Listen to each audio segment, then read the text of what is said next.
A United States government report says hate crimes against Muslims in America rose 67% in 2015.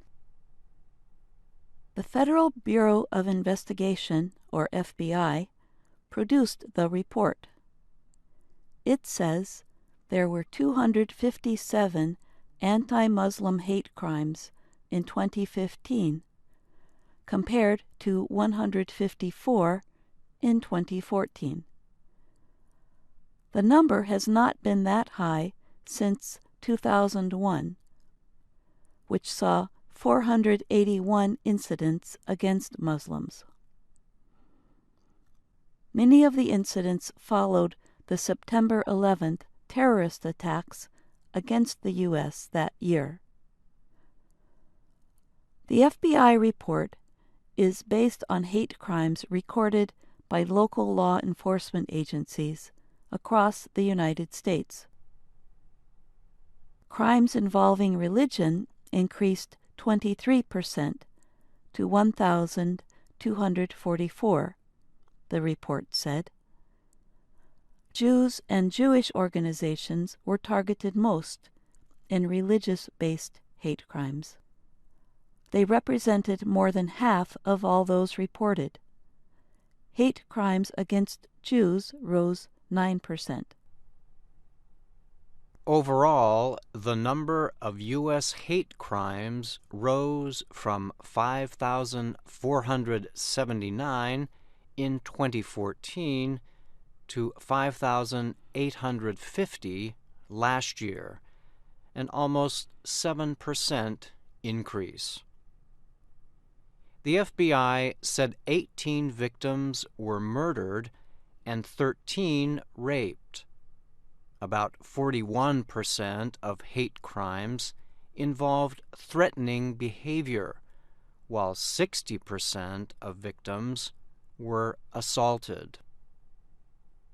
The largest group of victims, 59%, were targeted because of their race or ethnicity, the report says.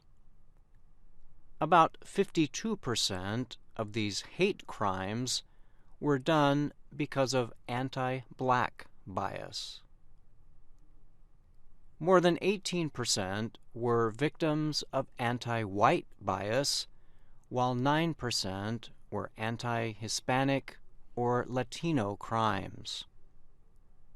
About 3% resulted from either anti-Asian or anti-American Indian bias, while 1% involved anti-Arab crimes.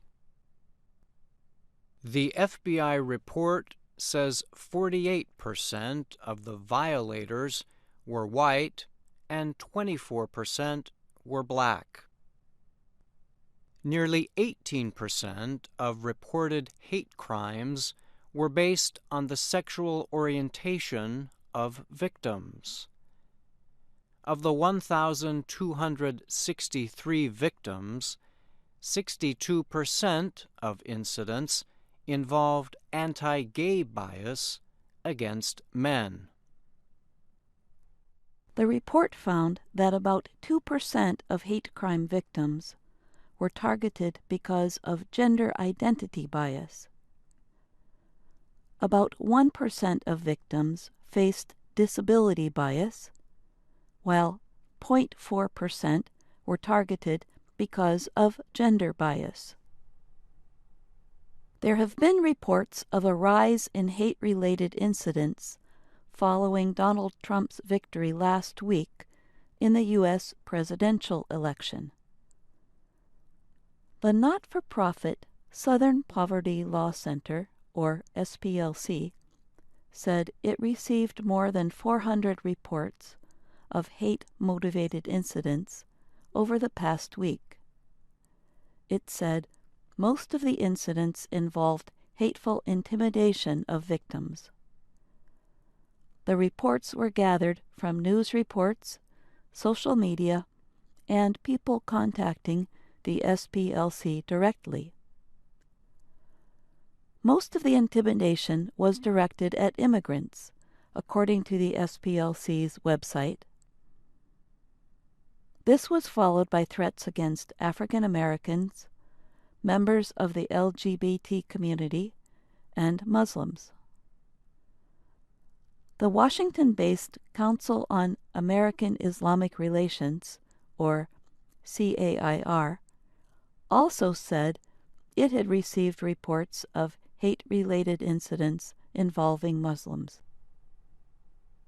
In one incident in Columbus, Ohio, a man at a traffic stop made threats against a woman wearing a hijab.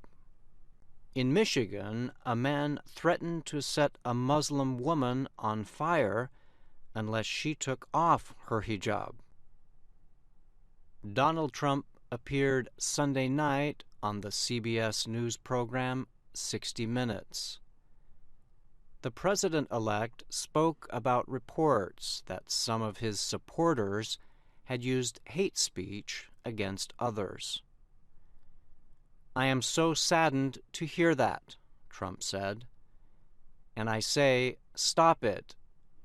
If it helps, I will say this, and I will say right to the cameras, stop it." Some Muslim rights groups welcomed Trump's statement, but they also have called for the president-elect to expand on this message. They have asked that he clearly show supporters he does not approve of hateful behavior. I'm Brian Lynn. And I'm Jill Robbins.